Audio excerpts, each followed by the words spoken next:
And I think the worst thing that has happened is that the Ghanaian government has actually written a letter summoning our government. You heard me correct, summoning them because of a video that was trending on social media, and they say that that video amounts to xenophobia. And I'm so disappointed in the South African government, but I don't even know why, because I mean, I know that's just how government is. We have like a very, very myopic government. South Africa is being tagged globally with words like xenophobic, Afrophobic, hostility, and this is the scariest part. South Africa is slowly having an identity that will stick onto them like glue in years to come. Guys, listen to this video. This video I'm about to share with you is a South African. Listen to what she has to say. South Africans are neither xenophobic or Afrophobic. Most of them are misinformed when it comes to the issue of migration and foreign nationals. The leader of the Dudula people that are always chasing foreigners away from South Africa finally made a video yesterday. And in that particular video, she was not actually sorry for what she did to the Ghanaian person, because based on the report that was given to us is that Ghanaian man, he is fully documented. But right now, she came out to blame the government of South Africa for having a meeting with the Ghanaian government. We all know that yesterday, the foreign affairs minister had a meeting with the some ministers in South Africa, telling them why are their people being xenophobic. But this time around, this lady, Jacinta, came out to make a video condemning that act. She said, the most annoying thing is that Ghanaian government wrote a letter to South Africa that why would South Africa, accept such letter from the Ghana government. I'm going to be sharing videos here. If you guys watch from the beginning of this video, I shared that particular video there. If you've not seen this, go back and watch the video. I shared it on this particular video, but I'm still going to be sharing it. But I want you guys to take a look at those videos there. I'll be right back. South Africa is being tagged globally with words like xenophobic, Afrophobic, hostility, and this is the scariest part. South Africa is slowly having an identity that will stick onto them like glue in years to come. Countries don't just wake up overnight or wake up one morning with global reputations attached to them, whether positive or negative. No, these reputations are built slowly through repeated behaviors, repeated headlines, repeated silence, repeated normalization, little by little, year after year, incident after incident. They are cementing and proudly owning the hate tag. Repetition creates what we call branding, and honestly, they are approaching a very dangerous crossroads. It's interesting that this act of hostility of South Africa have not yet triggered a high-level national conversation where measures will be put in place to stop the progression of this narrative. Anyway, don't be surprised that in years to come, South Africa will be synonymous to the word hostile, just as Ghana is synonymous with the word hospitable. Anywho, I'm going to mind my business. With South Africans telling Ghanaians to leave South Africa and go back to Ghana, the Ghanaian president had this to say. You all heard what he said. Need I say more? Why are South Africans chasing their own brothers? People who helped them when they needed help. Why? South Africans are neither xenophobic or Afrophobic. Most of them are misinformed when it comes to the issue of migration and foreign nationals. It's because of political leaders who, whenever they're given a platform, they want to plant seeds of xenophobia everywhere they go. So whenever they fail to deliver on something, it's foreign nationals.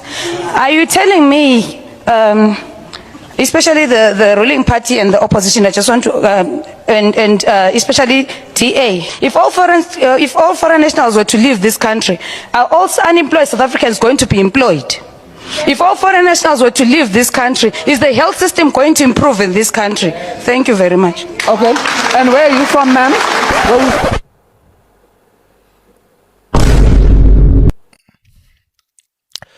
I'm glad that this question is actually coming from a South African. Because if this were to be coming from a fellow African or an African from another country, they would have asked the person to go to his country and fix the country before they'll come back and ask those questions. But then this is coming from a fellow South African or a South African, asking them that if you sack all these people that you are claiming that they are taking your jobs, these Africans that are not even up to 10% in the country, they are taking your jobs. If all these people, you chase them out, whatever, you are beating them to leave your country, does it mean that all of a sudden when they leave, all those people who are unemployed will get work, they will get job and they'll be doing? And of course, this question you can't ask if you are not from South Africa. It takes a citizen who has been in the country for a long time to know that, Charlie, the things they go on for year, it no be the foreign national that matter. If you have job that you are doing, you have problem. You won't wake up early morning. Like some video I saw yesterday, some guy be early morning. I don't know whether it's early morning. This guy is walking around just mad at the fact that foreigners have place to sleep in South Africa. And he way they there, no, the day outside in the cold. You watch the video. Just look at this thing, my bro. These are foreigners. The foreigners are in their houses, they're sleeping nicely, and we of South Africa, we are out here in this cold, catching cold, and these foreigners, they don't have papers. And just look at, they're all sleeping nicely in the houses.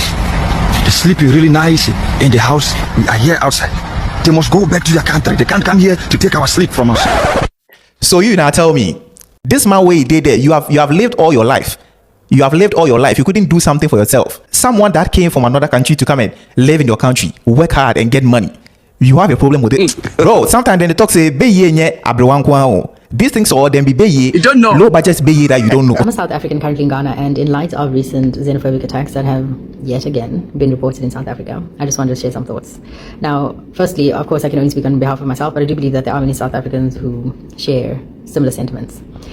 Now, firstly, I am a very patriotic South African. I love my country, and I am also a Pan-Africanist. I have a deep love for Africa, and I truly believe in our shared humanity. So the recent reports of xenophobia in South Africa again has left me deeply disturbed, as it always does. I think maybe where we can start off is by talking about what xenophobia is, right, and what it is not.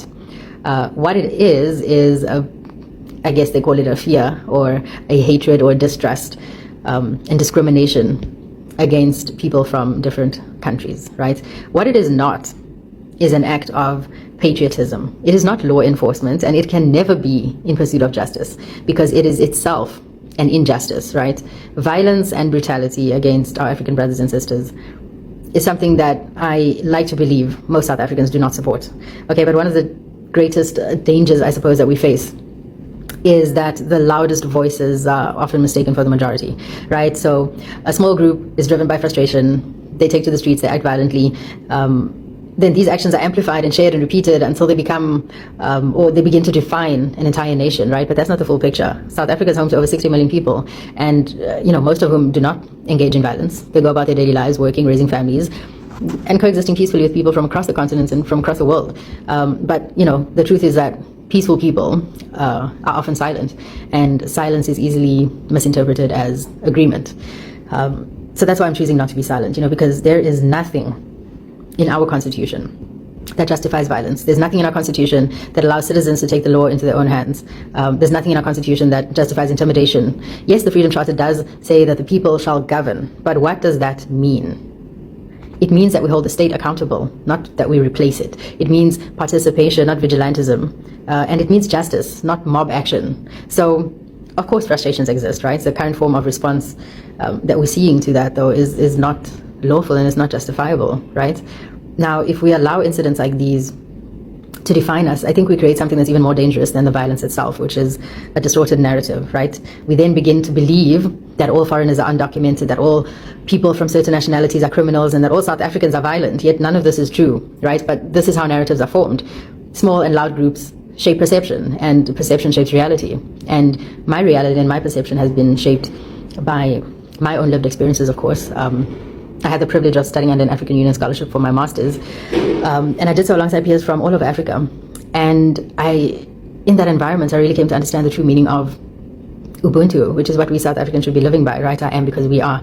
I learned that beyond the borders, beyond the culture, beyond the languages, we're far more similar than we are different. I've traveled to countries across Africa, like Nigeria, like Ghana, like Cameroon, Algeria, and I have experienced such warmth and such hospitality, such humanity.